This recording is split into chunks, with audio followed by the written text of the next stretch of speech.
Of course, the state sector has to absorb all those children who were going into private schools. So I don't think this has been thought through by Keir Starmer. Not possible to compare these 13 years with the 13 years under a Labour government, and you can see the difference, the emphasis on education and the quality of education. That's why I said what I did about the last Labour government. You are a liar. The words echoed through Parliament as Conservative MPs hurled accusations at Keir Starmer. This wasn't just another political squabble. It was the moment Starmer's private school VAT policy began to unravel publicly.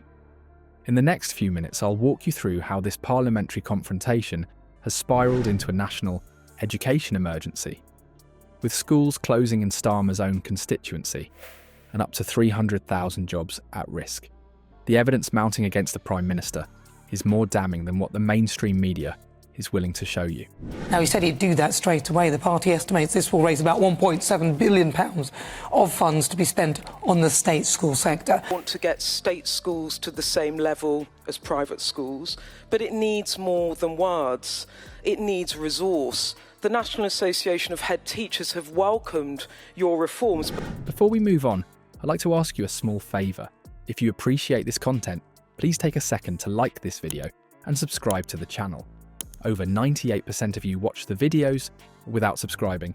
It costs you nothing, but it makes a huge difference to us. So, did you click the subscribe button? Great, thank you so much. Now, back to the video. When Victoria Atkins shouted liar across the chamber at Keir Starmer, it wasn't just another day of parliamentary theatrics. It was the culmination of mounting frustration over Starmer's refusal to acknowledge the real-world consequences of his policies. The Prime Minister had been adamantly maintaining that his private school VAT policy wasn't forcing schools to close, despite growing evidence to the contrary.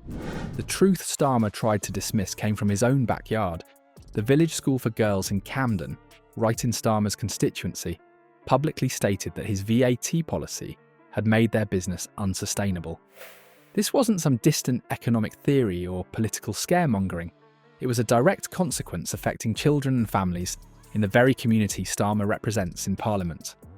What makes this situation particularly ironic is Starmer's own educational background. As someone who benefited from a scholarship to attend a grammar school, an institution that later transitioned into a private school, Starmer seems to have pulled up the ladder behind him.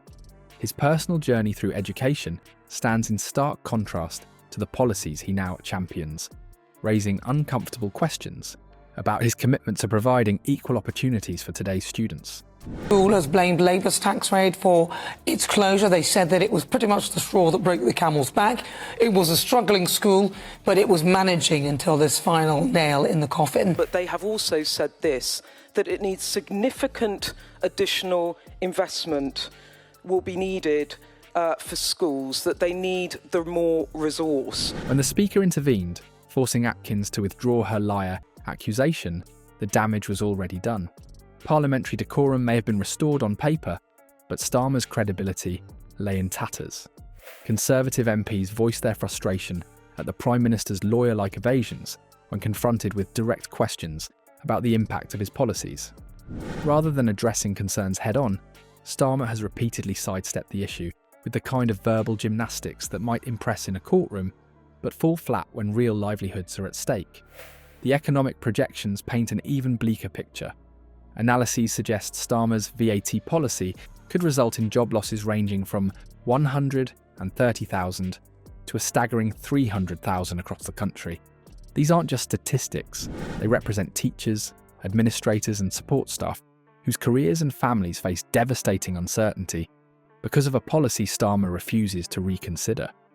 As parents watch their Prime Minister deny any fallout from his VAT policy in Parliament, the crushing reality was already arriving in mailboxes across Britain. Those embossed letterheads once carrying term dates and holiday schedules now delivered a different message entirely.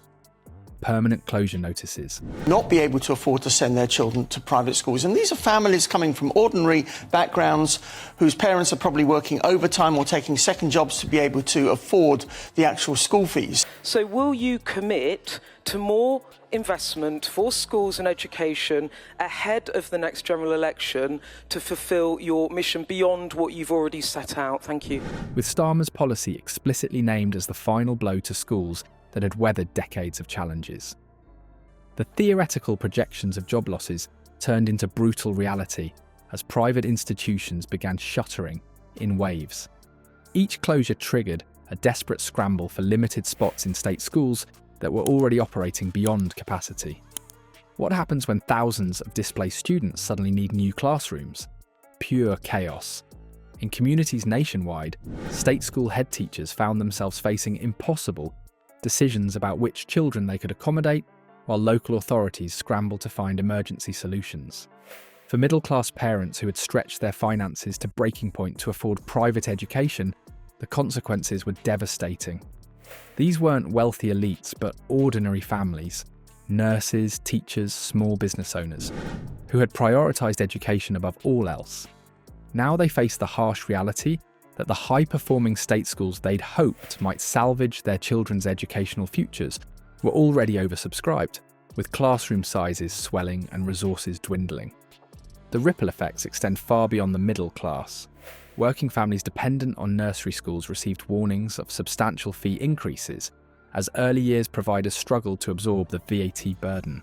And that number might be quite great, and we will see a lot of unemployment caused by teachers and others working in the private school sector losing their jobs.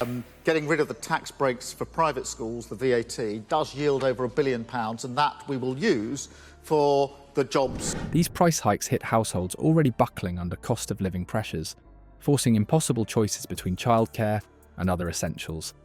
Perhaps most damning of all, Starmer's policy directly contradicts his promise to raise educational standards. How can state schools improve when suddenly overwhelmed by an influx of displaced students? Teachers now face impossible classroom conditions, while their colleagues from private institutions join unemployment queues. The educational disruption has grown so severe that the Independent Schools Council launched a High Court challenge against Starmer's government, arguing the policy violates children's human rights by abruptly disrupting their education mid-year. What began as a partisan parliamentary spat has morphed into something far more serious, a defining political crisis that transcends traditional left-right divisions.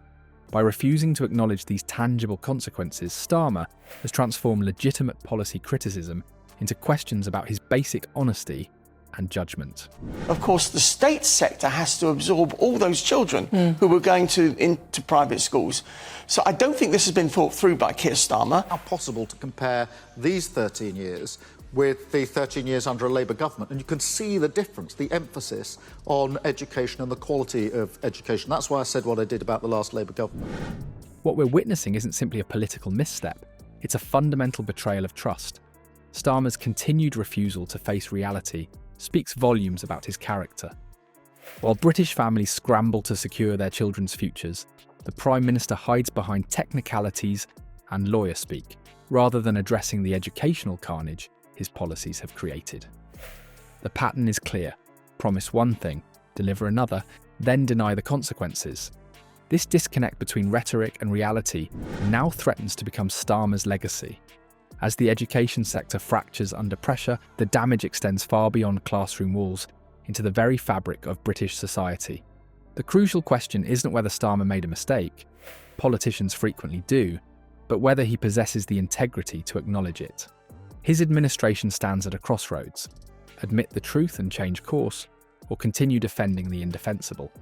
History suggests he'll choose the latter, cementing his reputation not as a principled leader, but as someone willing to sacrifice truth on the altar of political convenience.